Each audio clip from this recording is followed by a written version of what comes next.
ডেকে লও রাসূলুল্লাহ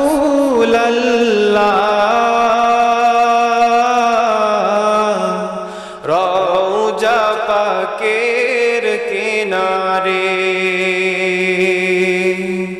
আমি কেঁদে কেঁদে হই গো সারা, ধন্য করো দিদারে। আমি সইতে পারি না বিরহ জ্বালা, ধন্য করো আমারে। ডেকে লও রাসূলুল্লাহ রওজা পাকের কিনারে। দুই সাথীকে পাশে নিয়ে হায় ঘুমিয়ে আছে নিঝুম নিরালায়। দুই সাথীকে পাশে নিয়ে হায় ঘুমিয়ে আছে নিঝুম নিরালায়।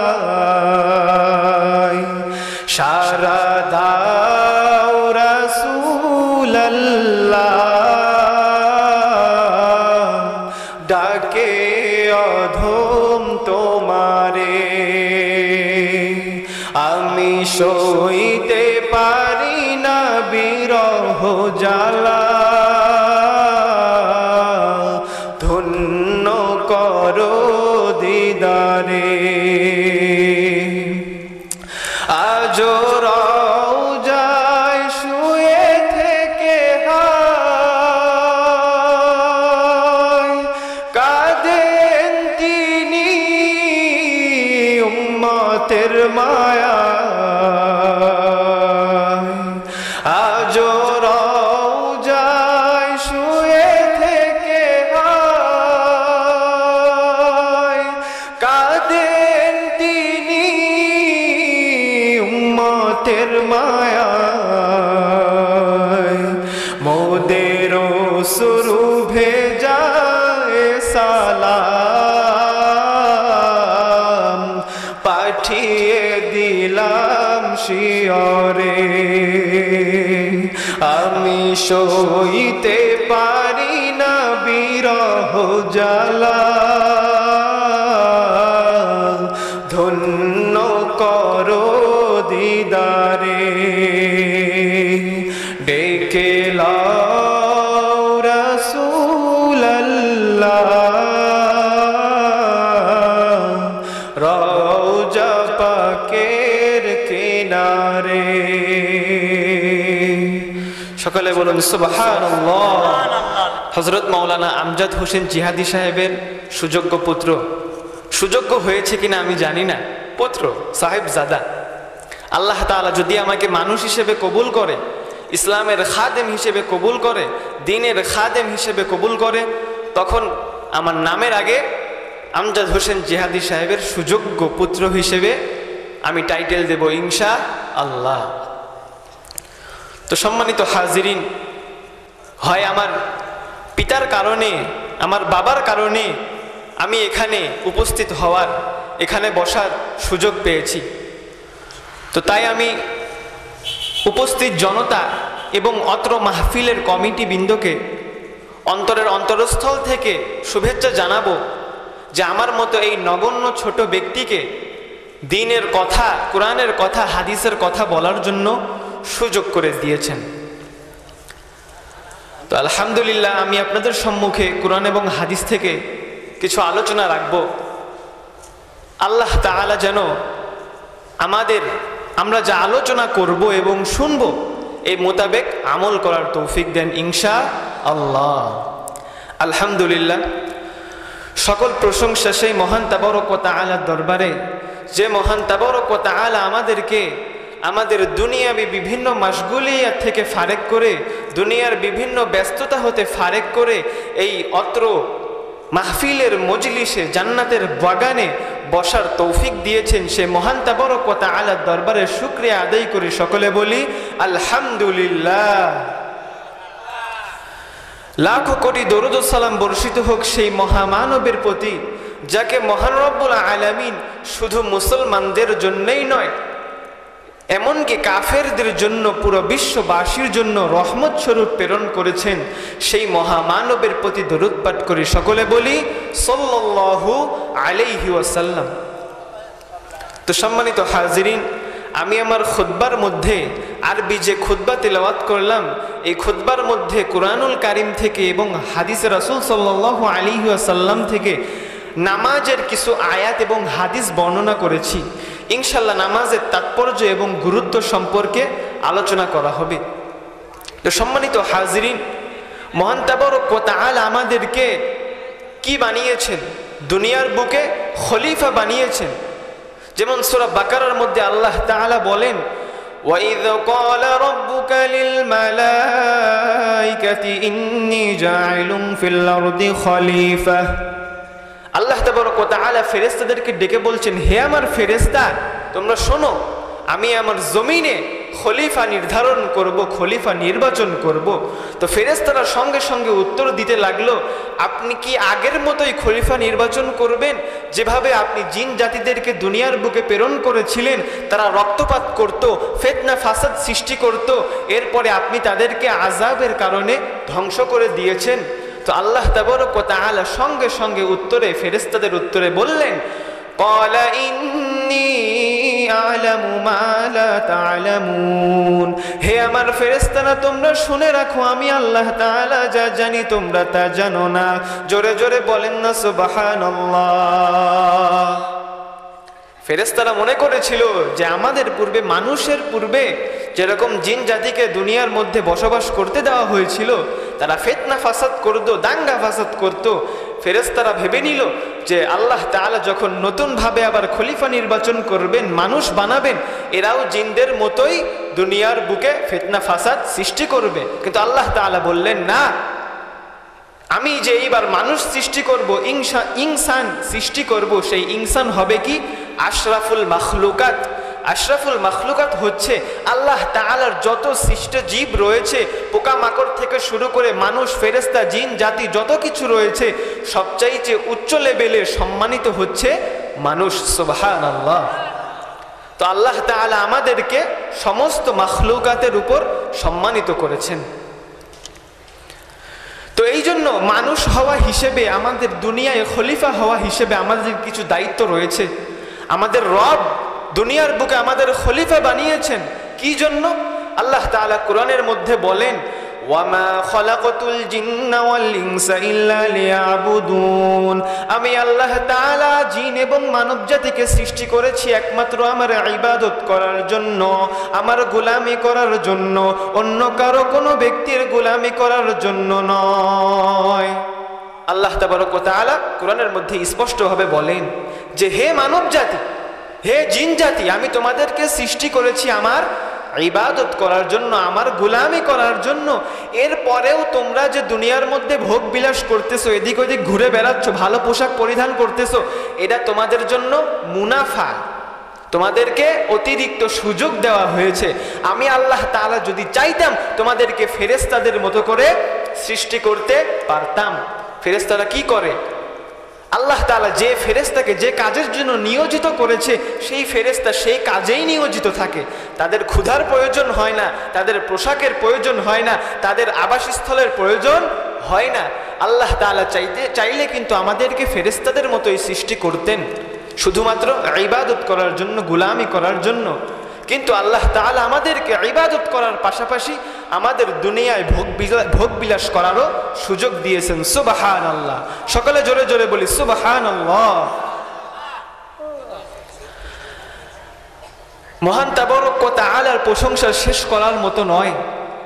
আপনি যত চিন্তা করবেন, দুনিয়ার বুকে যত চিন্তা ভাবনা করবেন, ততই শুধু আল্লাহ তাআলার প্রশংসায় ভেসে আসবে। একজন শায়ের বলে, الحمد لمن قدر خيرا وخبالا الحمد لمن قدر خيرا وخبالا والشكر لمن صور حسنا وجمالا والشكر لمن صور حسنا وجمالا فرد صمد عن صفة الخلق بريء فرد صمد عن صفة الخلق بريء رب عزلي خلق الخلق كمالا رب عزلي خلق الخلق كمالا জোরে জোরে বলেন না সুবহানাল্লাহ।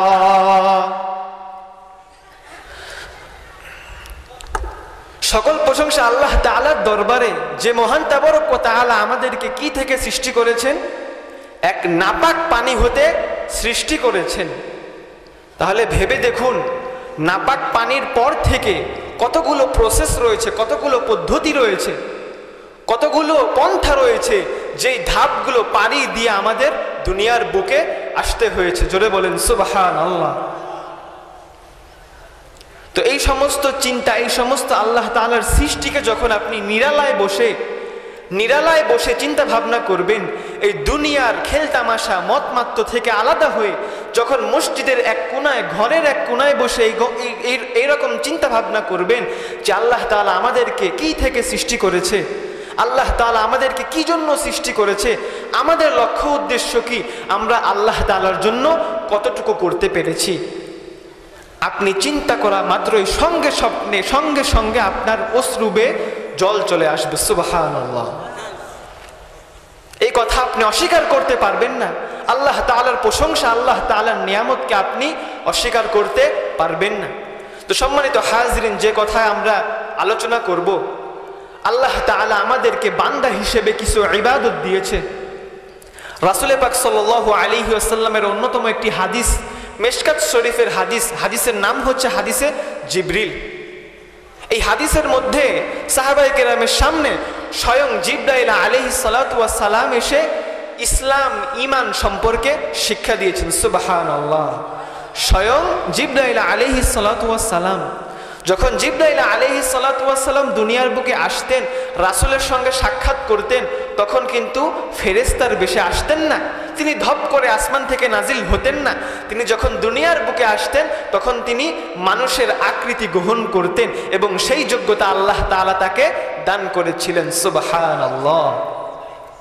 তো এমন এক ঘটনা, আমাদের মুসলিম জাহানের দ্বিতীয় খলিফার নাম কি? ওমর ইবনুল খাত্তাব রাদিয়াল্লাহু আনহু এই হাদিস বর্ণনা করেন। আন ওমর ইবনুল খাত্তাব রাদিয়াল্লাহু আনহু قال বাইনানা ইনদা রাসূলিল্লাহি সাল্লাল্লাহু আলাইহি ওয়াসাল্লাম, আমরা কতক সাহাবায়ে কেরাম একদা রাসূল পাক সাল্লাল্লাহু আলাইহি ওয়াসাল্লামের দরবারে বসা ছিলাম। ইতিমধ্যে একজন ব্যক্তি এসে আমাদের মধ্যে উপস্থিত হলো এবং রাসূল পাক সাল্লাল্লাহু আলাইহি ওয়াসাল্লামের কাছে গিয়ে বসলো এবং আমরা সাহাবায়ে কেরাম তাকে চিনতে পারলাম না, তাকে বুঝতে পারলাম না, সে কোন গোত্রের আমরা তাকে পরিচয় নির্ধারণ করতে পারলাম না। সে রাসূলের কাছে গিয়ে বলতে লাগলো, ইয়া মুহাম্মদ আখবিরনি আনিল ইসলাম, হে মুহাম্মদ তুমি আমাকে ইসলাম সম্পর্কে ধারণা দাও, তুমি যে মক্কার বুকে ইসলামের দাওয়াত দিচ্ছ, এই ইসলামের কাজ কি, তুমি আমাকে এই সম্পর্কে ধারণা দাও। জোরে জোরে বলেন না সুবহানাল্লাহ। ওমর ইবনুল খাত্তাব রাদিয়াল্লাহু আনহু বলেন, এমন একজন ব্যক্তি এসে আমাদের মধ্যে উপস্থিত হলো, যে ব্যক্তিকে আমরা কেউ চিনি না, কোনোদিন দেখিনি, চিনার কথাও না, কারণ সেই ব্যক্তিকে স্বয়ং জিবরাইল আলাইহিস সালাতু ওয়াস সালাম।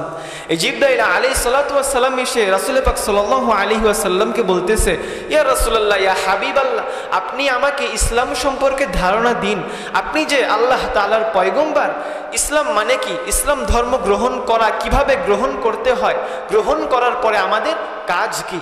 তো রাসূল পাক সাল্লাল্লাহু আলাইহি ওয়াসাল্লাম বলতে লাগলেন যে প্রথমে আমাদের ঈমান আনতে হবে, প্রথমে আমাদের ঈমান আনতে হবে।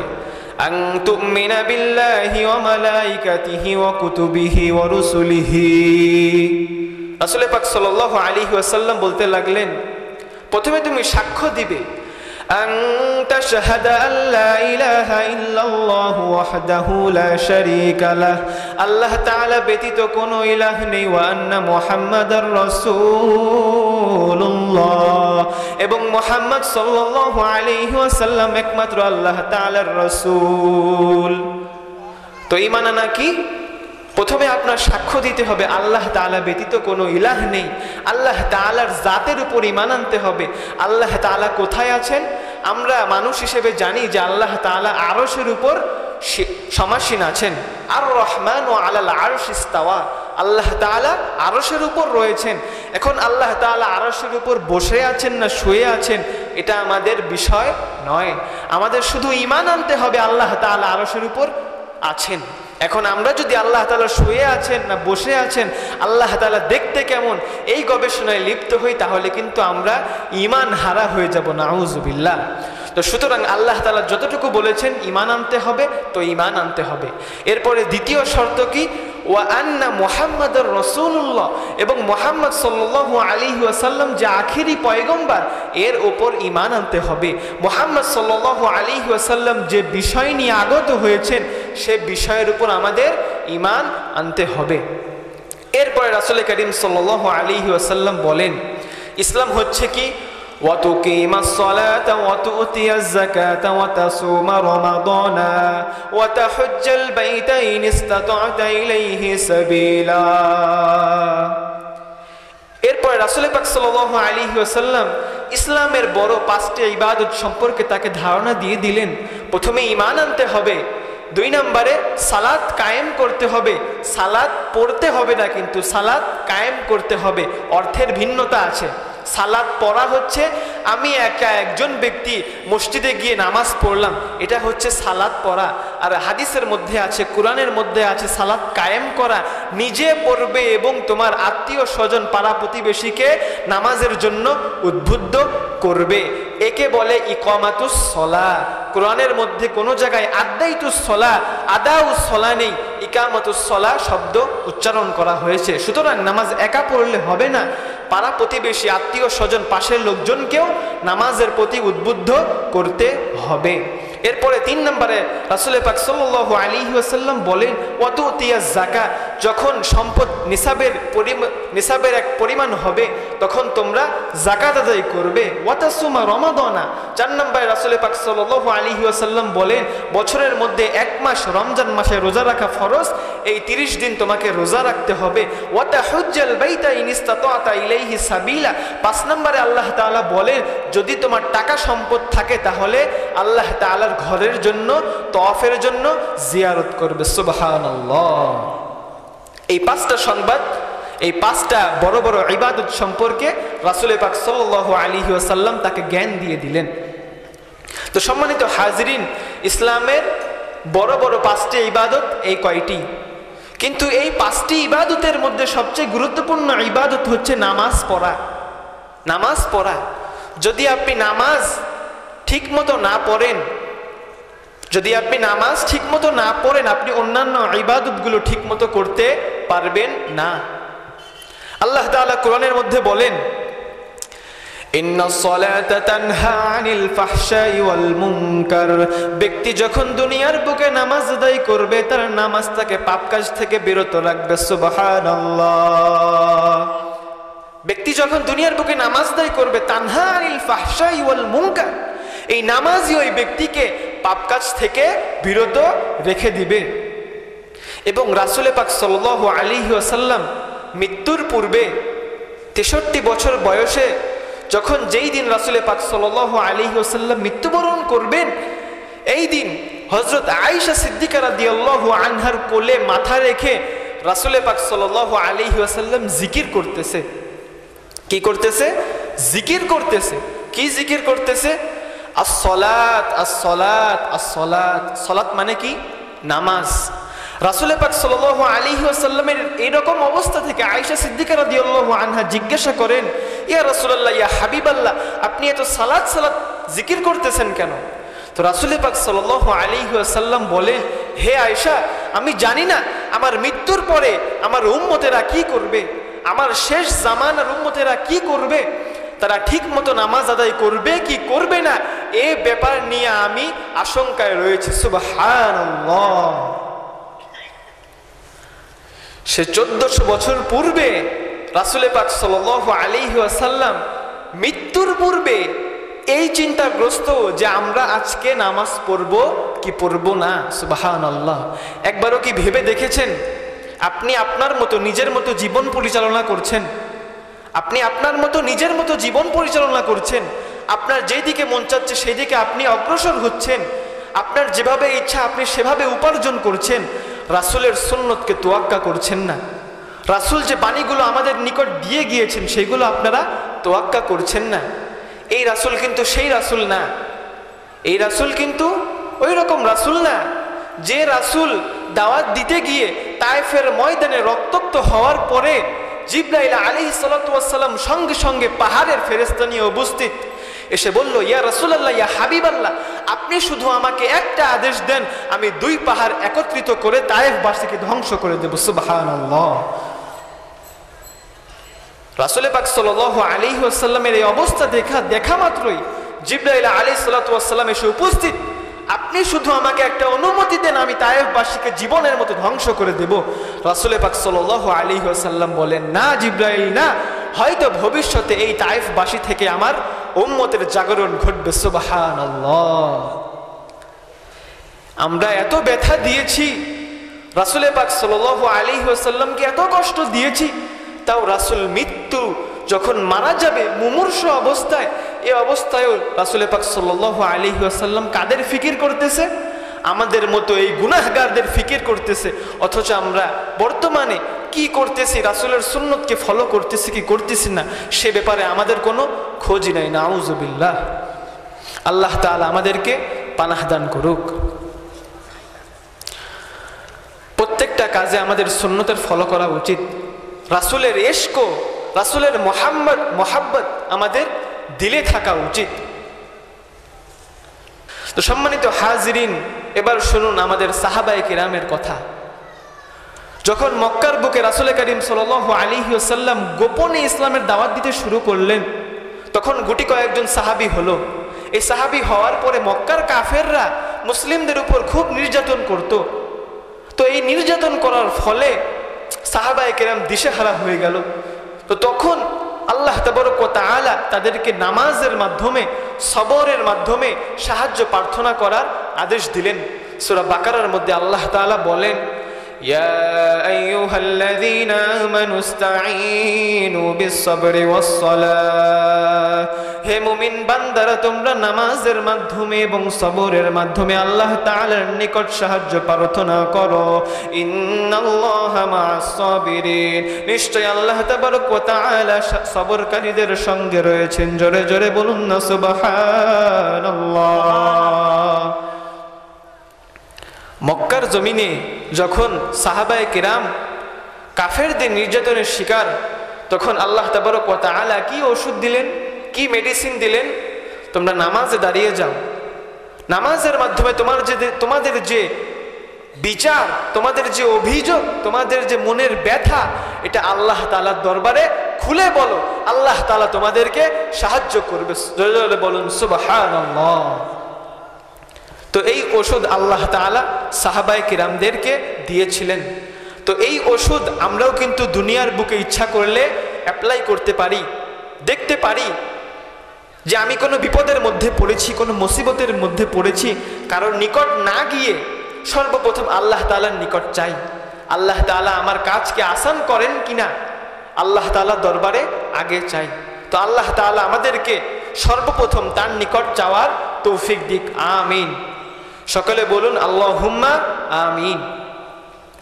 এখন কিছু মানুষের অভিযোগ আছে, আমি যে আয়াতটা তেলাওয়াত করলাম, ইন্না সলাতা তানহা আনিল ফাহশাই ওয়াল মুনকার, যে ব্যক্তি নামাজ পড়ে ওই ব্যক্তির নামাজ তাকে পাপ কাজ থেকে বিরত রাখে। এখন অনেক মানুষের অভিযোগ এইরকম আছে যে হুজুর, আমি তো নামাজ আদায় করি কিন্তু গুনাহ ছাড়তে পারি না, নামাজ আদায় করি কিন্তু আমি গুনাহ থেকে বেঁচে থাকতে পারি না, আমার গুনাহ অটোমেটিক হয়ে যায়। তো তাদের ক্ষেত্রে কি মাসআলা? তো তাদের ক্ষেত্রে একটা মাত্র মাসআলা এই যে তারা নামাজ আদায় করে কিন্তু নামাজ কবুল হয় না। নামাজের কিছু শর্ত শারায়েত আছে, এইগুলোর মধ্যে নামাজ অন্তর্ভুক্ত না হলে নামাজ দুনিয়ার বুকে বাহ্যিক দৃষ্টিকোণ থেকেও কবুল হয় না, আল্লাহ তাআলার দরবারেও কবুল হয় না। তো অন্যতম কারণ হচ্ছে এই গুনাহ থেকে না বাঁচার অন্যতম কারণ হচ্ছে নামাজ সহি না হওয়ার কারণ। নামাজ সহি কখন হয় না? যখন আমরা কেরাত সহি শুদ্ধভাবে পড়তে পারি না, যখন আমাদের সূরা ফাতিহা ভুল হয়, যখন আমাদের সূরা ইখলাস ভুল হয়, যখন আমাদের সূরা কাউসার ভুল হয়, তখন কিন্তু আমাদের নামাজ কবুল হয় না। এই অজুহাত দিয়েন না, এখনো দিয়েন না, কিয়ামতের ময়দানেও দিয়েন না যে আমার বয়স হয়ে গিয়েছে। এই অজুহাত এখনো দিয়েন না, কিয়ামতের ময়দানেও দিয়েন না যে হুজুর আমার তো বয়স হয়ে গিয়েছে, সূরা কেরাত একটু ভুল হয়। এই অজুহাত কখনো আল্লাহ তাআলার দরবারে পেশ করবেন না, কারণ এই অজুহাত কিয়ামতের দিন হাসরের ময়দানে গৃহীত হবে না।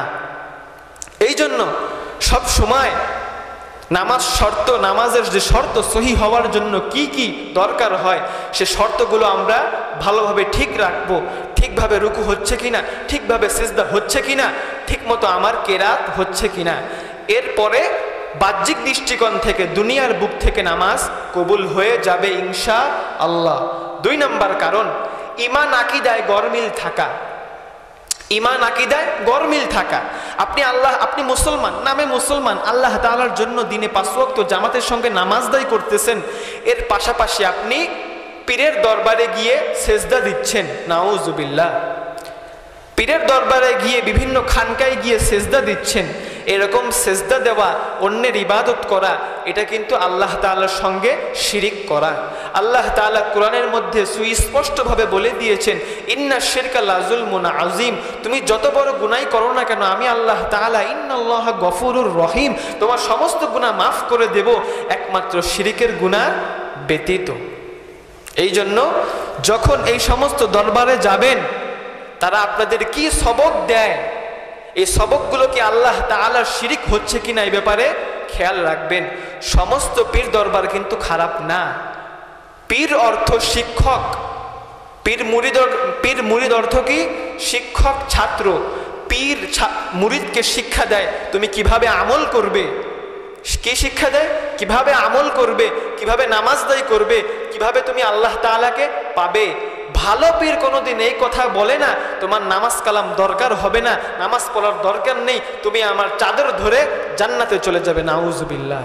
ভালো পীর কোনোদিন এই কথা বলে না যে তোমার নামাজ পড়ার দরকার নেই, এমনি জান্নাতে চলে যাবে। ভালো পীর অবশ্যই আপনাকে দেখিয়ে দেয় যে তুমি কিভাবে ইসলামকে প্রতিষ্ঠা করতে পারবে, কিভাবে তুমি নামাজ পড়তে পারবে, কিভাবে তুমি আল্লাহ তাআলাকে পাবে। এরা হচ্ছে সঠিক পীর। তো আমাদেরকে এই দিক খেয়াল রাখতে হবে, পীর যে আমাদের কি সবক দেয় এটা কি আল্লাহ তাআলার সঙ্গে শিরিক হয় কি হয় না, এ ব্যাপারে আমাদের ঠিক রাখতে হবে। 3 নাম্বার, আমলে ত্রুটি থাকা, নামাজের মধ্যে ত্রুটি থাকা। নামাজের বাহ্যিক দৃষ্টিকোণ হচ্ছে নামাজের যে শর্ত শারায়েত আছে, সূরা কেরাত ঠিক হওয়া, রুকু সিজদা ঠিক হওয়া। এরপরেও ভিতরের কিছু শর্ত রয়েছে যে শর্তগুলো আমরা দেখতে পারি না, শুধুমাত্র আল্লাহ তাআলা দেখতে পারে। যে নামাজের মধ্যে আমরা কোন ধ্যান মগ্নে রয়েছি, নামাজের মধ্যে আমরা কি চিন্তা করতেছি, নামাজের মধ্যে আমরা কি করতেছি, এই সমস্ত নামাজের অভ্যন্তরীণ শর্ত, এটা আল্লাহ তাআলার সঙ্গে সম্পৃক্ত। সূরা মাউনের মধ্যে আল্লাহ তাআলা বলেন, ফাওয়াইলুল লিল মুসাল্লিন, কিছু ব্যক্তি দুনিয়ার বুকে নামাজ আদায় করার পরেও জাহান্নামে যাবে। আল্লাযীনা হুম আন সালাতিহিম সাহুন, যে সমস্ত ব্যক্তি দুনিয়ার বুকে নামাজ আদায় করবে কিন্তু তাদের নামাজের মধ্যে মনোযোগ থাকবে না, তারা নামাজ আদায় করবে, তারা নির্ধারণ করতে পারবে না আমি কয় রাকাত আদায় করেছি। তারা নামাজ আদায় করবে, দুনিয়ার বুকে নামাজ পড়বে কিন্তু ভুলে যাবে যে আমি কয় রাকাত পড়লাম, মনোযোগ থাকবে না। এই না থাকার কারণে আল্লাহ তাআলার দরবারে নামাজ কবুল হবে না। এরপরে আরো একটি কথা আল্লাহ তাআলা বলেন, ফাওয়াইলুল লিল মুসাল্লিন আল্লাযীনা হুম ইউরাউন, এবং ওই সমস্ত মুসাল্লি কিরাম জাহান্নামে যাবে যারা মানুষকে দেখানোর জন্য মসজিদে আসে, নাউজুবিল্লাহ। যারা মানুষকে দেখানোর জন্য মসজিদে নামাজ আদায় করতে আসে, আমি তো অনেক বড় ব্যবসায়ী, অনেক বড় নেতা, অনেক বড় উচ্চ কর্মপদস্থ ব্যক্তি, এখন যদি আমি নামাজে জামাতে উপস্থিত না হই, লোকজন আমাকে অনুসরণ করবে না, লোকজন আমাকে দাম দিবে না, লোকজন আমাকে ভোট দিয়ে নির্বাচিত করবে না, এই জন্য আমাকে নামাজে যেতে হবে। তাহলে আপনার নামাজ কোশ্চেন কালেও আল্লাহ তাআলার দরবার পর্যন্ত যাবে না। দুনিয়ার বুকে আপনি নামাজ দায়ী করতেছেন, নামকে ওয়াস্তে রুকু সিজদা করতেছেন, কিন্তু আপনার নামাজ আল্লাহ তাআলার দরবারে কবুল হবে না। বরং আল্লাহ তাআলা সূরার মধ্যে বলে দিয়েছেন, ফাওয়াইলুল লিল মুসাল্লিন, এই সমস্ত মুসল্লিরা রোজ হাসরের ময়দানে ধ্বংস হয়ে যাবে। নাউজুবিল্লাহ। তো আমাদের এই সমস্ত কিছু কারণে নামাজ আল্লাহ তাআলার দরবারে কবুল হয় না। 4 নম্বর কারণ, আমরা ইবাদত করতে ভয় পাই। ইবাদত করতে ভয় পাই। আমরা মানুষ হিসেবে আমাদের ভুল হয়েই যায়। মানুষ হিসেবে কম বেশি ছোট বড় ভুল হয়েই যায়। অনেক সময় অনেক ব্যক্তি এমন বড় বড় ভুল করে বসে, সে ধারণা করে হয়তো আল্লাহ তাআলা আমাকে কিয়ামত পর্যন্ত মাফ করবে না। শয়তান তাকে কুমন্ত্রণা দিতে থাকে যে আল্লাহ তাআলা তুমি যে পাপ করেছো এই পাপের ক্ষমা আল্লাহ তাআলা করবে না। এই জন্য ওই ব্যক্তিও ভয় পেয়ে যায় যে আল্লাহ তাআলা আমাকে কোনোদিন মাফ করবে না, সুতরাং আমার এই নামাজও আমার কাজে আসবে না, এরকম ভুল ধারণা করে বসে। কিন্তু আল্লাহ তাআলা পরিষ্কার কোরআনের মধ্যে বলে দিয়েছেন, তুমি বান্দা যত বড় গুনাহগারী হও না কেন, আমি আল্লাহ তাআলা ইন্নাল্লাহা গফুরুর রহিম। সুবহানাল্লাহ। বান্দা যত বড় গুনাহগারী হোক না কেন, আমি আল্লাহ তাআলা আমার গফুর নামের ওসিলায় আমি তোমাকে মাফ করে দেব। সুবহানাল্লাহ। এই জন্য শয়তানের ধোকায় পড়ে এইরকম নামাজ ইবাদতকে পরিত্যাগ করবেন না। আপনাদের সম্মুখে দৃষ্টান্ত রয়েছে, আপনাদের সম্মুখে প্রমাণ রয়েছে। 1 নম্বর প্রমাণ ওমর ইবনুল খাত্তাব রাদিয়াল্লাহু আনহু। 1 নম্বর প্রমাণ ওমর ইবনুল খাত্তাব রাদিয়াল্লাহু আনহু। মক্কার বুকে যখন ওমর ইবনুল খাত্তাব রাদিয়াল্লাহু আনহু শুনতে পেল তার বোন এবং ভগ্নিপতি ইসলামে দাখিল হয়ে গিয়েছে, সম্মানিত হাজিরিন, মক্কার বুকে যখন ওমর ইবনুল খাত্তাব রাদিয়াল্লাহু আনহু শুনতে পেলেন তার বোন এবং ভগ্নিপতি ইসলামে দাখিল হয়ে গিয়েছে, তখন ওমর ইবনুল খাত্তাব রাদিয়াল্লাহু আনহু রাগান্বিত হয়ে তার বোনের বাসার দিকে রওনা দিলেন। বোনের বাসায় গিয়ে বোনকে এবং ভগ্নিপতিকে মারধর করলেন। এরপরে বোনের বাসা থেকে বের হয়ে সরাসরি মুহাম্মদ সাল্লাল্লাহু আলাইহি ওয়াসাল্লামের দিকে রওনা হলেন। সাহাবায়ে কেরাম দেখতে পেল ওমর ইবনুল খাত্তাব রাদিয়াল্লাহু আনহু খোলা তরবারি নিয়ে মুহাম্মদ সাল্লাল্লাহু আলাইহি ওয়াসাল্লামকে মারতে আসছে। সাহাবায়ে কেরাম দেখে বলল, ইয়া রাসূলুল্লাহ, ইয়া হাবিবাল্লাহ, আপনি পালিয়ে যান, ওমর ইবনুল খাত্তাব আপনাকে মারার জন্য এগিয়ে আসছে। রাসূল পাক সাল্লাল্লাহু আলাইহি ওয়াসাল্লাম সাহাবায়ে কেরামের কথায় কান দিলেন না। রাসূল পাক সাল্লাল্লাহু আলাইহি ওয়াসাল্লাম শান্তশিষ্টভাবে বসে থাকলেন। রাসূল পাক সাল্লাল্লাহু আলাইহি ওয়াসাল্লাম বলতে লাগলেন, হে আমার সাহাবীরা, ওমর আমার নিকট আমাকে হত্যার জন্য আসছে না, ওমর আমার নিকট আমার হাতে হাত রেখে বায়াত গ্রহণ করে ইসলামে দাখিল হওয়ার জন্য আসছে। জোরে জোরে বলুন না সুবহানাল্লাহ। সাহাবায়ে কেরাম বলতেছে, ইয়া রাসূলুল্লাহ, ইয়া হাবিবাল্লাহ, আমরা ওমরকে ভালো করে চিনি, সে জাহিলি যুগ থেকে ওমরকে চিনি। ওমর যখন রেগে যায় তাকে ঠেকানোর মতো কোনো লোক থাকে না। সাহাবায়ে কেরাম বারবার বলতেছে, ইয়া রাসূলুল্লাহ, ইয়া হাবিবাল্লাহ, আপনি পালিয়ে যান, ওমর ইবনুল খাত্তাব আপনাকে মারার জন্য খোলা তরবারি, নাঙ্গা তরবারি নিয়ে অগ্রসর হচ্ছে। রাসূল পাক সাল্লাল্লাহু আলাইহি ওয়াসাল্লাম শান্তশিষ্টভাবে তার জায়গায় বসে আছেন। সুবহানাল্লাহ। রাসূল পাক সাল্লাল্লাহু আলাইহি ওয়াসাল্লাম আবার বলেন, হে আমার সাহাবীরা, তোমরা পেরেশান হয়ো না, তোমরা পেরেশান হয়ো না। ওমর ইবনুল খাত্তাব আমাকে আমার গলা আলাদা করার জন্য আমার নিকট খোলা তরবারি নিয়ে আসছে না, আমার নিকট আমার হাতে হাত রেখে বায়াত গ্রহণ করে ইসলামে দাখিল হওয়ার জন্য আমার নিকট ছুটে আসছে। সুবহানাল্লাহ। আসলে ঘটনা কিন্তু এইরকমই ঘটেছে।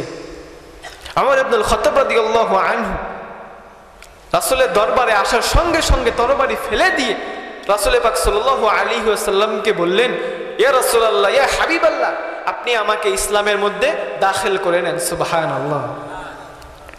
তো সম্মানিত হাজিরিন, আমি এখানে ওমর ইবনুল খাত্তাব রাদিয়াল্লাহু আনহুর ঘটনা কেন বর্ণনা করলাম? ওমর ইবনুল খাত্তাব রাদিয়াল্লাহু আনহুকে আমরা কিভাবে চিনি? মুসলিম জাহানের দ্বিতীয় খলিফা। এক নাম্বার পরিচয় মুসলিম জাহানের দ্বিতীয় খলিফা। দুই নাম্বার পরিচয় রাসূল পাক সাল্লাল্লাহু আলাইহি ওয়াসাল্লাম তার জীবদ্দশায় বলে গিয়েছেন, আমি মুহাম্মদের পরে যদি কোনো নবী থাকতো, আমি মুহাম্মদের পরে যদি কোনো নবী থাকতো, তাহলে সেই নবী কে হতো? ওমর হতো। তো এই দুই বড় পরিচয় কোন ব্যক্তির জন্য? ওই ব্যক্তির জন্য যে ব্যক্তি কিছুক্ষণ পূর্বেই খোলা তরবারি নিয়ে রাসূল পাক সাল্লাল্লাহু আলাইহি ওয়াসাল্লামকে হত্যা করতে আসছিল। সুবহানাল্লাহ। তো দেখুন ওমর ইবনুল খাত্তাব রাদিয়াল্লাহু আনহুর গুনাহটা কত বড় ছিল। একবার ইসলামের দৃষ্টিকোণ থেকে দেখুন যে আমাদের আখেরি নবীকে হত্যা করার জন্য একজন ব্যক্তি আসছে, তাহলে অবশ্যই তার মৃত্যু ছাড়া কোনো শাস্তি ছিল না। এই রকম ব্যক্তি মৃত্যুর শাস্তি না পেয়ে সরাসরি মুসলিম জাহানের দ্বিতীয় খলিফা হয়ে গিয়েছে। সুবহানাল্লাহ। কি জন্য? শুধুমাত্র একটা কারণেই, ইন্নাল্লাহা গফুরুর রহিম। আল্লাহ তাআলা বলে দিয়েছেন, আমাদের রাসূল পাক সাল্লাল্লাহু আলাইহি ওয়াসাল্লামের মাধ্যমে বলে দিয়েছেন, যে ব্যক্তি ইসলাম গ্রহণ করবে তার পূর্বে সমস্ত গুনাহ মাফ হয়ে যাবে। সুবহানাল্লাহ। যে ব্যক্তি তওবা করবে, খাস দিলে তওবা করবে, সে ব্যক্তির তওবা করার পরে তার পূর্বে সমস্ত গুনাহ মাফ হয়ে যাবে। সুবহানাল্লাহ। তওবা খাস দিলে করতে হবে, তওবা খাস দিলে করতে হবে। আমরা দিনে 100 বার, 70 বার, 80 বার ইস্তেগফার পড়ি। দিনে 70 বার, 100 বার, 80 বার করে ইস্তেগফার পড়ি। ইস্তেগফার পড়ার সময় আমাদের অবস্থা কেমন হয়? নামাজ শেষ বাবু মেরে বসে বা মসজিদের এক কোনায় বসে হেলান দিয়ে আস্তাগফিরুল্লাহ রাব্বি মিন কুল্লি যামবি ওয়া আতুবু ইলাইহি লা হাওলা ওয়ালা। ইস্তেগফার পড়তেছি, মুখে ইস্তেগফার আছে, কিন্তু জেহেনের মধ্যে, কলবের মধ্যে, মাথার মধ্যে দুনিয়ার যত সব চিন্তা তখন মাথার মধ্যে বিরাজ করতেছে। এইটা কি আপনার ইস্তেগফার করার পদ্ধতি? এইভাবে আপনি আল্লাহ তাআলার নিকট তওবা করবেন? এইভাবে আল্লাহ তাআলার দরবারে আপনি ক্ষমা চাইবেন? আপনি মুখে ইস্তেগফার পড়ে যাচ্ছেন, অথচ আপনার কোনো ন্যূনতম অনুশোচনা নাই যে আমি গুনাহ করেছি, আমি গুনার কারণে আল্লাহ তাআলার দরবারে ক্ষমা চাচ্ছি। আপনার মনের মধ্যে কোনো কষ্ট নাই, আমি গুনাহগার ব্যক্তি, আল্লাহ তাআলা আমাকে ইমানে, আল্লাহ তাআলা আমাকে মৃত্যুর সময় কালেমা নসিব হবে কিনা, ইমানি অবস্থায় দুনিয়া থেকে গ্রহণ করবে কিনা, আপনার সেদিকে কোনো ভ্রুক্ষেপ নেই। আপনি দুনিয়ার ভোগ বিলাসায়, দুনিয়ার চিন্তা ভাবনায় ব্যস্ত রয়েছেন। তো এইভাবে ইস্তেগফার করলে কিয়ামত পর্যন্ত ইস্তেগফার আল্লাহ তাআলা দরবারে কবুল হবে না। ইস্তেগফার করতে হলে, তাওবা করতে হলে আল্লাহ তাআলার দরবারে খাস দিলে তওবা করতে হবে। আমি আপনাদের যে ওমর ইবনুল খাত্তাব রাদিয়াল্লাহু আনহুর ঘটনা বর্ণনা করেছিলাম, সে এটা অনেক 1400 বছর পূর্বের ঘটনা, অনেক দূরের কাহিনী, নিকটের একটা কাহিনী বর্ণনা করি। আমাদের পার্শ্ববর্তী দেশ পাকিস্তান, ইন্ডিয়ার পরে পাকিস্তান। তো পাকিস্তানে একজন সঙ্গীত শিল্পী ছিল। আপনারা পেপার পত্রিকায় বা মোবাইলে ইন্টারনেটে সার্চ দিলে দেখতে পারবেন। আমি সঙ্গীত শিল্পীর নাম বলে দিচ্ছি, তার নাম হচ্ছে জুনায়েদ জামশেদ। নাম কি? জুনায়েদ জামশেদ। এই ব্যক্তি একটানা 25 থেকে 30 বছর পর্যন্ত পপ সিঙ্গার ছিল। পাকিস্তানে পপ সিঙ্গার ছিল, খালি গান গাইতো।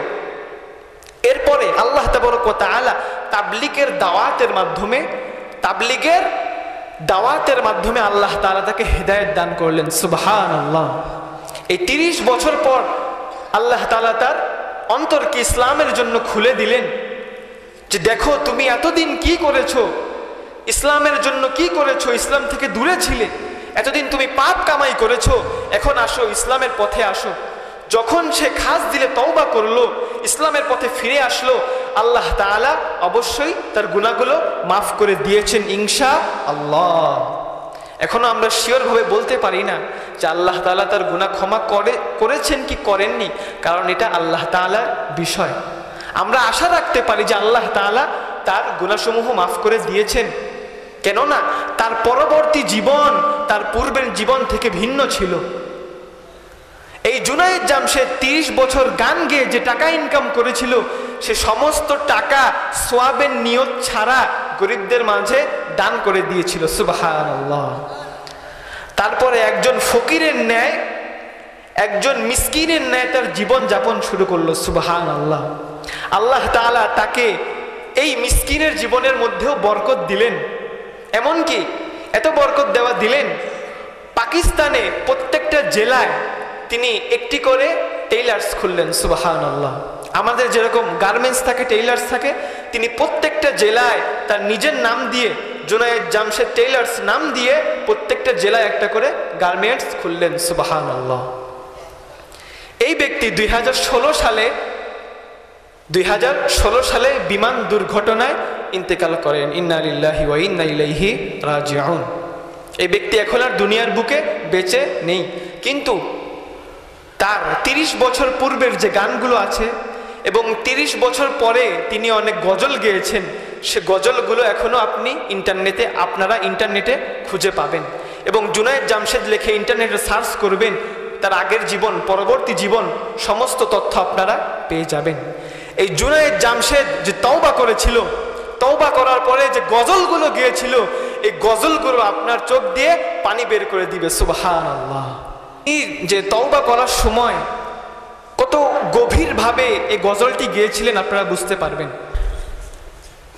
ইলাহি তেরি চৌখট পর ভিখারি বন কে আয়া হুঁ, জরা পা ফক্র হুঁ, ইজ্জো নদামত সাথ লায়া হুঁ, भिखारी वो के जिसके पास झोली है न प्याला है, भिखारी वो जिसे हिर्सो हवस ने मार डाला है। इलाही तेरी चौखट पर भिखारी बन के आया हूँ, जरा पा फक्र हूँ, इज्जो नदामत साथ लाया हूँ, भिखारी वो के जिसके पास झोली है न प्याला है, भिखारी वो जिसे हिर्सो हवस ने मार डाला है। लूटा कर सारी पूंजी गफलतों इस्या की दलदल में सहारा लेने आया हूँ, तेरे काबे की आंचल में ये आंखें खुश्क है, या रब इन्हें रोना नहीं आता, सुलगते दाग है दिल में जिन्हें धोना नहीं आता। कहाँ से लाऊं ताकत दिल की सच्ची तर्जुमानी की, के किस झंझाल में गुजरी है घड़ियां जिंदगानी की, तेरे दरबार पे लाया हूँ अपनी अब ज़बू हाली, तेरे चौखट के लायक हर अमल से हाथ है खाली। इलाही तेरी चौखट पर भिखारी बन के आया हूँ, जरा पा फक्र हूँ, इज्जो नदामत साथ लाया हूँ, भिखारी वो के जिसके पास झोली है न प्याला है, भिखारी वो जिसे हिर्सो हवस ने मार डाला है। সকলে বলি মারহাবা, আলহামদুলিল্লাহ। তো এইটা ছিল জুনায়েদ জামশেদের অন্যতম একটা গজল। তার অনেক গজল আপনারা ইউটিউবে অনলাইনে পেয়ে যাবেন। অন্যতম গজল হচ্ছে যেটা আমি আপনাদের সামনে পরিবেশন করলাম। এই গজল তিনি তখন লেখেন যখন তিনি প্রথমবার হেদায়েত পাওয়ার পরে প্রথমবার আল্লাহ তাআলার হজ্জে গমন করতেছিলেন। সুবহানাল্লাহ। যখন তিনি হজে যাচ্ছিলেন বিমানে বসে এই গজল তিনি লেখেন। লেখার পরে দেশে আসার পরে এই গজল তিনি রেকর্ড করেন। তো এই গজলের মধ্যে জুনায়েদ জামশেদ বলতেছে যে, হে আমার রব, আমি আপনার দরবারে হাজির হয়েছি, আমি আপনার কাবার সম্মুখে হাজির হয়েছি এমনভাবে ফকির মিসকিন অবস্থায়, যেন তেন ফকির না, যেন তেন মিসকিন না, যে ফকিরের নিকট ভিক্ষা করার মতো একটা প্লেট নাই। সুবহানাল্লাহ। তিনি এইভাবে গজলের মধ্যে বর্ণনা দিয়েছেন। স্বাভাবিক রাস্তাঘাটে যখন ফকিররা ভিক্ষা করে তার নিকট একটা কাগজ, একটা বাক্স বা একটা প্লেট হলেও থাকে। কিন্তু জুনায়েদ জামশেদ রহমতুল্লাহ আলাইহি বলেন যে, হে আমার রব, হে আমার ইলাহি, আমি আপনার ঘরের সামনে এই অবস্থায় উপনীত হয়েছি এমন একজন মিসকিন, যে মিসকিনের একটা প্লেট পর্যন্ত নাই। এই মিসকিন দ্বারা, এই প্লেট দ্বারা জুনায়েদ জামশেদ রহমতুল্লাহ আলাইহি কি বুঝিয়েছেন যে তিনি এতদিন গুনাহের মধ্যে ডুবেছিলেন, তার কোনো ভালো আমল নেই। আল্লাহ তাআলা যেন তার পূর্বের গুনাহসমূহ মাফ করে দেন, এই জন্য তিনি আল্লাহ তাআলার দরবারে দোয়া করতেছিলেন। সুবহানাল্লাহ। তো এইগুলো হচ্ছে তওবা করার, রবের পথে ফিরে আসার, ইসলামের পথে ফিরে আসার অন্যতম নজির। এইগুলা দেখে, এইগুলা থেকে লক্ষ্য করে আমাদের শিক্ষা নিতে হবে।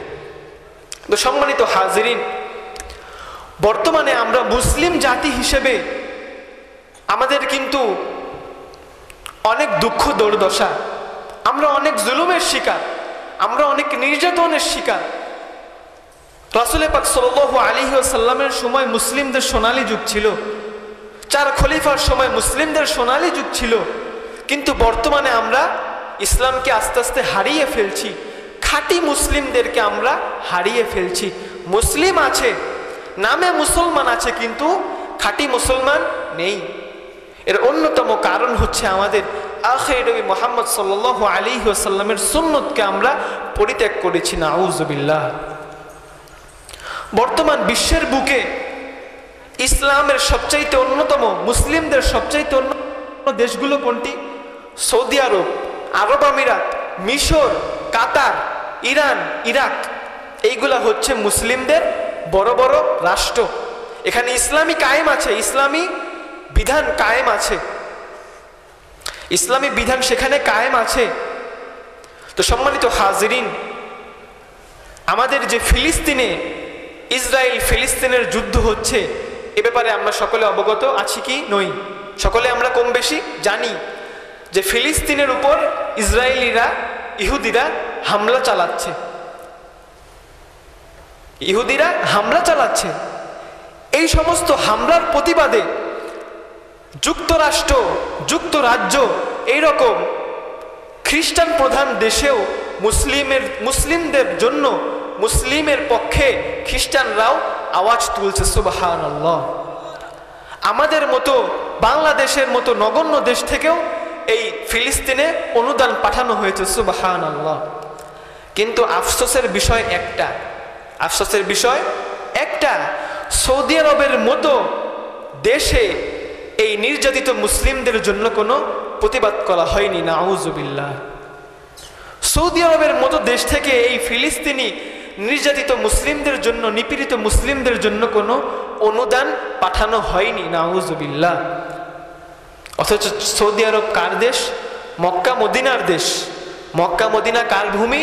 আমার আখির নবী মুহাম্মদ সাল্লাল্লাহু আলাইহি ওয়াসাল্লামের ভূমি। কিছু করার নাই, নামে মুসলমান থাকবে, কিন্তু যারা খাঁটি মুসলমান তারা অবশ্যই রাসূল করিম সাল্লাল্লাহু আলাইহি ওয়াসাল্লামের সুন্নতকে আঁকড়ে ধরবে। এই সৌদি আরবের এত দুর্দশা কি জন্য? তারা রাসূল পাক সাল্লাল্লাহু আলাইহি ওয়াসাল্লামের সুন্নতকে ছেড়ে দিয়েছে। তারা ইসলামী বিধান মানে, ইসলামী পোশাক পরে, বড় বড় জুব্বা পরে, পাগড়ি মাথায় দিয়ে ঘোরে, বড় বড় জুব্বা পরে, পাগড়ি মাথায় দিয়ে ঘোরে, কিন্তু মুখে দাড়ি খুঁজে পাওয়া যায় না। মুখে দাড়ি খুঁজে পাওয়া যায় না। তাদের নিকট অঢেল সম্পদ, তাদের নিকট অঢেল সম্পদ, কিন্তু তারা মিতব্যয়ী হয় না, অল্পে তুষ্ট হয় না। অল্পে তুষ্ট রাসূল করিম সাল্লাল্লাহু আলাইহি ওয়াসাল্লামের অন্যতম সুন্নত। রাসূল করিম সাল্লাল্লাহু আলাইহি ওয়াসাল্লামের মৃত্যুর পূর্বের ঘটনা কিন্তু আমি বর্ণনা করে দিয়েছি। রাসূল পাক সাল্লাল্লাহু আলাইহি ওয়াসাল্লামের হাদিস আছে, আল উলামা ওয়ারাসাতুল আম্বিয়া ওয়া ইন্নাল আম্বিয়া লাম ইউরিসু দিনারা ওয়ালা দিরহামা। রাসূল নবীগণ যখন দুনিয়া থেকে চলে যাবে, মৃত্যুবরণ করবে, তারা মুমূর্ষু অবস্থায় এই চিন্তা করে না আমার পরিবার কি খাবে, আমার সন্তান কি খাবে, আমার সন্তানরা বড় হয়ে কিভাবে তাদের জীবন যাপন করবে। রাসূল নবীগণ কখনো মরার সময় এই চিন্তা করে না। আমাদের আখির নবী মুহাম্মদ সাল্লাল্লাহু আলাইহি ওয়াসাল্লাম মরার সময় কি জিকির করতেছিলেন? আসসালাত আসসালাত আসসালাত, সুবহানাল্লাহ। আমরা ধন্য, আমরা এইরকম একজন আখির নবী মুহাম্মদ সাল্লাল্লাহু আলাইহি ওয়াসাল্লাম পেয়েছি। কিন্তু হতভাগা আমাদের জন্য, দুর্ভাগ্য, আমরা এই নবীর মর্যাদা, এই নবীর সুন্নতকে আমরা আঁকড়ে ধরতে পারিনি। কিন্তু কম বেশি বাংলাদেশের মধ্যে, এই এশিয়া মহাদেশের মধ্যে রাসূল পাক সাল্লাল্লাহু আলাইহি ওয়াসাল্লামের সুন্নতের অনেক চর্চা হয়। এই জন্য আমাদের এখনো ওই রকম দুর্দশা দেখার দুর্ভাগ্য হয়নি। আল্লাহ তাআলা আমাদেরকে রক্ষা করেছেন। ইনশাল্লাহ যদি আমরা রাসূল করিম সাল্লাল্লাহু আলাইহি ওয়াসাল্লামের সুন্নতকে আঁকড়ে ধরি, ভবিষ্যতেও আল্লাহ তাআলা আমাদেরকে এই জালিমের জুলুম থেকে রক্ষা করবেন ইনশাআল্লাহ। আল্লাহ তাআলা আমাদের সবাইকে সুন্নত মেনে চলার তৌফিক দিক। রাসূল করিম সাল্লাল্লাহু আলাইহি ওয়াসাল্লাম হাদিসের মধ্যে বলেন, একদা সাহাবায়ে কেরামদেরকে নিয়ে বসে আছেন, সাহাবায়ে কেরামদেরকে লক্ষ্য করে বললেন, সাহাবায়ে কেরামরা জিজ্ঞাসা করলো, ইয়া রাসূলুল্লাহ, ইয়া হাবিবাল্লাহ, আপনি তো এখন আমাদের মধ্যে আছেন, আপনার নিকট জিবরাইল আলাইহিস সালাতু ওয়াস সালাম ওহী নিয়ে আসতেছে, শরীয়ত আছে, আপনি আমাদের মাসালা দিচ্ছেন। যখন আপনি দুনিয়ার বুক থেকে বিদায় নিয়ে চলে যাবেন, দুনিয়ার বুকে থাকবেন না, তখন যে আমরা মাসআলার সম্মুখীন হব, তখন আমরা কিভাবে সমাধান খুঁজে পাব? তো রাসূল করিম সাল্লাল্লাহু আলাইহি ওয়াসাল্লাম বলে দিলেন, তারাকতু ফীকুম আমরাইন লান তাদিল্লু মা ইসতামাসসাকতুম বিহিমা। আমি মুহাম্মদ সাল্লাল্লাহু আলাইহি ওয়াসাল্লাম দুনিয়া থেকে বিদায় নিয়ে চলে যাব, কিন্তু দুইটা জিনিস আমি তোমাদের মধ্যে রেখে যাব, যতক্ষণ পর্যন্ত তোমরা এই দুইটা জিনিসকে আঁকড়ে ধরবে, আল্লাহ তাআলা তোমাদেরকে পথভ্রষ্ট করবেন না। সুবহানাল্লাহ। দুইটা জিনিস আমি মরার পরেও তোমাদের মধ্যে রেখে যাব, যতক্ষণ পর্যন্ত তোমরা এই দুইটার উপর থাকবে, তোমাদেরকে কেউ পথভ্রষ্ট করতে পারবে না। সেই দুইটা জিনিস কি? আল কুরআন। প্রথমটা হচ্ছে আল কুরআন, কালামুল্লাহ, এবং দ্বিতীয়টা হচ্ছে সুন্নাতু রাসূলিল্লাহ, অর্থাৎ রাসূল করিম সাল্লাল্লাহু আলাইহি ওয়াসাল্লামের সুন্নত। রাসূল করিম সাল্লাল্লাহু আলাইহি ওয়াসাল্লাম যেভাবে জীবন যাপন করেছেন, যেভাবে ঘুমিয়েছেন, যেভাবে মিসওয়াক করেছেন, যেভাবে বাথরুমে গিয়েছেন, যেভাবে খানা খেয়েছেন, যেভাবে যুদ্ধ করেছেন, যেভাবে রাষ্ট্র পরিচালনা করেছেন, সেইভাবেই কিন্তু আমাদের রাষ্ট্র পরিচালনা করতে হবে। রাসূলের সুন্নতকে আমাদের সামনে রেখে অগ্রসর হতে হবে। এই জন্য রাসূল পাক সাল্লাল্লাহু আলাইহি ওয়াসাল্লামের জামানায় সাহাবায়ে কেরামদেরকে রাদিয়াল্লাহু আনহুম ওয়া রাদু আন বলা হতো। রাদিয়াল্লাহু আনহুম ওয়া রাদু আন, এটা কিন্তু স্বাভাবিক কোনো কথা নয়। এর কথার অর্থ হলো রাদিয়াল্লাহু আনহুম, এমন সব ব্যক্তি যাদের উপর আল্লাহ তাআলা সন্তুষ্ট, ওয়া রাদু আন, এবং তারাও আল্লাহ তাআলার জন্য সন্তুষ্ট। সুবহানাল্লাহ। তো সম্মানিত হাজিরিন, একজন নাম না জানা ব্যক্তি 500 টাকা দান করেছেন। আল্লাহ তাআলা তার দানকে কবুল করুক, সকলে বলি আল্লাহুম্মা আমিন। আল্লাহ তাআলা তার জানে মালে বরকত দান করুক, সকলে বলি আল্লাহুম্মা আমিন।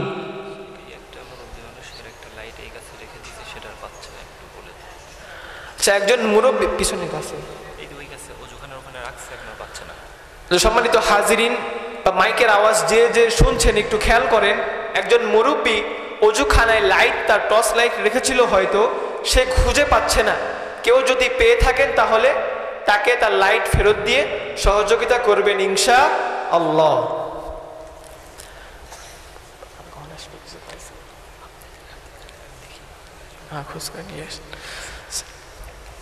তো সম্মানিত হাজিরিন, যে কথা বলতেছিলাম, রাসূল করিম সাল্লাল্লাহু আলাইহি ওয়াসাল্লামের সুন্নতকে ছাড়া কিন্তু আমরা অগ্রসর হতে পারবো না।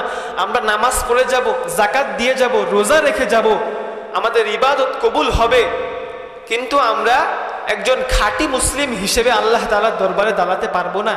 সূরা ফুরকানের মধ্যে আল্লাহ তাআলা বলেন, ওয়াইবাদুর রহমানিল্লাযীনা ইয়ামশুনা আলাল আরদি হাওনা। ইবাদুর রহমান হচ্ছে ওই সমস্ত বান্দা, ওই সমস্ত মুসলমান যারা যখন জমিনে চলাফেরা করে অনেক ধৈর্যের সঙ্গে চলাফেরা করে, হাওনা অনেক নগণ্যের সঙ্গে চলাফেরা করে। ওয়াইদা খাতাবাহুমুল জাহিলুনা ক্বালু সালামা। যখন তাকে জাহেল ব্যক্তি প্রশ্ন করে, জাহেল ব্যক্তি খেতাব করে, তখন তার উপর সালাম বর্ষিত হোক এই কথা বলে ক্ষান্ত করে দেয়। জোরে জোরে বলুন না সুবহানাল্লাহ। ইবাদুর রহমান মুসলিমদের মধ্যে, বান্দাদের মধ্যে ক্যাটাগরি আছে, র্যাঙ্ক আছে, লেভেল আছে। সবাই কিন্তু এক পর্যায়ের ঈমান বুকে ধারণ করতে পারে না। মুসলিম হওয়ার পরেও সূরা ফুরকানের মধ্যে আল্লাহ তাআলা বলেন, ইবাদুর রহমান মুসলিমদের মধ্যে সবচাইতে উত্তম কারা? যারা ইবাদুর রহমান।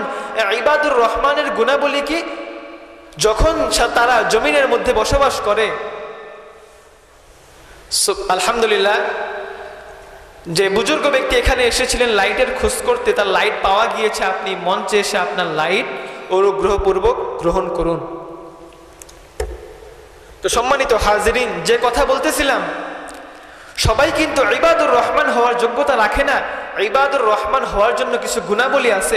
যখন একজন বান্দা মুসলিম হওয়ার পরে যখন সে জমিনের বুকে বিচরণ করবে, সে যত বড় ধনী ব্যক্তি হোক না কেন, তার মধ্যে কোনো ঘামান্ড অর্থাৎ অহংকার থাকা যাবে না। এটা হচ্ছে ইবাদুর রহমানের প্রথম গুণ। এরপরে আল্লাহ তাবারক ওয়া তাআলা বলেন, ওয়াইদা খাতাবাহুমুল জাহিলুনা ক্বালু সালামা। যখন জাহেল ব্যক্তি, মূর্খ ব্যক্তি তাকে পেরেশান করতে থাকে, কটু কথা বলতে থাকে, সকালে বলুন মারহাবা মারহাবা, লিল্লাহি তাকবীর, আল্লাহু আকবার, লিল্লাহি তাকবীর। প্রধান বক্তার আগমন, প্রধান বক্তার আগমন, শুভেচ্ছায় স্বাগতম। হযরত মাওলানা মোহাম্মদ আমজাদ হোসেন জিহাদি সাহেবের আগমন, লিল্লাহি তাকবীর। তো সম্মানিত হাজিরিন, আমি আর বেশি সময় গ্রহণ করব না। আমার মতো নগণ্য ব্যক্তি এইরকম বক্তার সামনে বসে রাখার অধিকারও রাখে না। তো সম্মানিত হাজিরিন, আমি শেষে একটি কথা বলে বিদায় নিব, যে কথা আমি সব জায়গায় বলে থাকি। যেখানে বয়ান করি দিন সম্পর্কে, ইসলাম সম্পর্কে বয়ান করি, সেখানে আমি এই কথা বলে থাকি। সূরা তাহার মধ্যে আল্লাহ তাআলা বলেন, وَمَنْ أَعْرَضَ عَنْ ذِكْرِي فَإِنَّ لَهُ مَعِيشَتَهُ ضَنكًا وَنَحْشُرُهُ يَوْمَ الْقِيَامَةِ أَعْمَى। যে ব্যক্তি দুনিয়ার বুকে আল্লাহ তাআলার কালামুল্লাহ থেকে, ব্যক্তি দুনিয়ার বুকে রাসূল পাক সাল্লাল্লাহু আলাইহি ওয়াসাল্লামের হাদিস থেকে বিরত থাকবে, ওয়ানহাশুরুহু ইয়াউমাল কিয়ামাতি আ'মা। আমি ওই ব্যক্তিকে কিয়ামতের দিন হাসরের ময়দানে অন্ধ অবস্থায় উপস্থাপন করব। নাউযুবিল্লাহ। হাসরের ময়দানে উপস্থাপন করার পরে ওই ব্যক্তি বলতে থাকবে, ক্বালা রাব্বি লিমা হাশারতানি আমা ওয়া ক্বাদ কুনতু বাসীরা। হে আমার রব, আপনি আমাকে হাসরের ময়দানে কেন অন্ধ অবস্থায় উপস্থাপন করলেন, অথচ আমি দুনিয়ার বুকে এই চক্ষু দ্বারা সবকিছু অবলোকন করতে পারতাম। তখন আল্লাহ তাআলা সঙ্গে সঙ্গে জবাব দিয়ে দিবেন, ক্বালা কাযালিকা আতাতকা আয়াতুনা ফানাসিতাহা ওয়া কাযালিকাল ইয়াওমা তুনসা। দুনিয়ার বুকে তুমি যেইভাবে আমার কালামুল্লাহ থেকে বিমুখতা প্রদর্শন করেছিলে, দুনিয়ার বুকে যেভাবে তুমি আমার রাসূলের সুন্নাতকে প্রত্যাখ্যান করেছিলে, দুনিয়ার বুকে যখন তুমি মুয়াজ্জিনের আজান শুনেছিলে, এরপরেও তুমি মসজিদে জামাতের সঙ্গে নামাজ আদায়ের জন্য উপস্থিত হওনি। এই জন্য আমি আল্লাহ তাবারক ওয়া তাআলা তোমাকে এই হাসরের ময়দানে অন্ধ অবস্থায় উপস্থাপন করেছি। নাউযুবিল্লাহ। বান্দা বলতে থাকবে, আমি তো দুনিয়ার বুকে এই চক্ষু দ্বারা দেখতে পেতাম, কিন্তু আপনি আমাকে অন্ধ অবস্থায় কেন উপস্থাপন করলেন হাসরের ময়দানে? আল্লাহ তাআলা সঙ্গে সঙ্গে বলে দিবেন, দুনিয়ার বুকে তুমি আমার কালামুল্লাহকে কালামুল্লাহ থেকে বিমুখতা প্রদর্শন করতে। এই জন্য আমি আল্লাহ তোমাকে দেখছি, তোমাকে হাসরের ময়দানে অন্ধ অবস্থায় উপস্থাপন করেছি। আমি দেখছি তুমি দুনিয়ার বুকে দেখতে, তাও তুমি হাসরের ময়দানে দেখতে পাবে না। আমি দেখেও তোমাকে না দেখার ভান করব, কেননা দুনিয়ার বুকে তুমি আমার কালামের আয়াত, আমার রাসূলের হাদিস শোনার পরেও আমল করোনি। তো সম্মানিত হাজিরিন, কথাটা কিন্তু অনেক মারাত্মক। আপনারা এইরকম চিন্তা করবেন না যে প্রতি বছর মাহফিল হবে, নতুন নতুন বক্তা আসবে, ইমানের আলোচনা করবে, কোরআনের আয়াতের আলোচনা করবে, হাদিসের আলোচনা করবে, বয়ান করে চলে যাবে, আমরা তাকে হাদিয়া দিয়ে দেবো, জালসা শেষ, এখানেই ক্ষান্ত। জালসা জালসার জায়গায়, আমরা আমরার জায়গায়, আমল আমলের জায়গায়। তাহলে কিন্তু এইরকম কোশ্চেন কালেও হবে না। আপনারা যখন জালসার ময়দানে আমল সম্পর্কে শুনবেন, ইমান সম্পর্কে শুনবেন, রাসূলের হাদিস সম্পর্কে শুনবেন, এরপরেও যদি আপনি আমল না করেন, আল্লাহ তাআলা আপনাকে হাসরের ময়দানে অন্ধ অবস্থায় উপস্থাপন করবেন। আপনি প্রশ্ন করতে পারবেন না, আপনি আমাকে কেন অন্ধ অবস্থায় হাসরের ময়দানে উপস্থাপন করলেন। তো সকলের নিকট আমার একটাই আবদার, আমরা যা মানে ওয়াজের মঞ্চে, এই বক্তৃতার মঞ্চে আমরা যা শ্রবণ করলাম, যে আমলগুলো আছে, আল্লাহ তাআলা যেন আমাদেরকে পরিপূর্ণভাবে আমল করার তৌফিক দিক। এ বলে আমি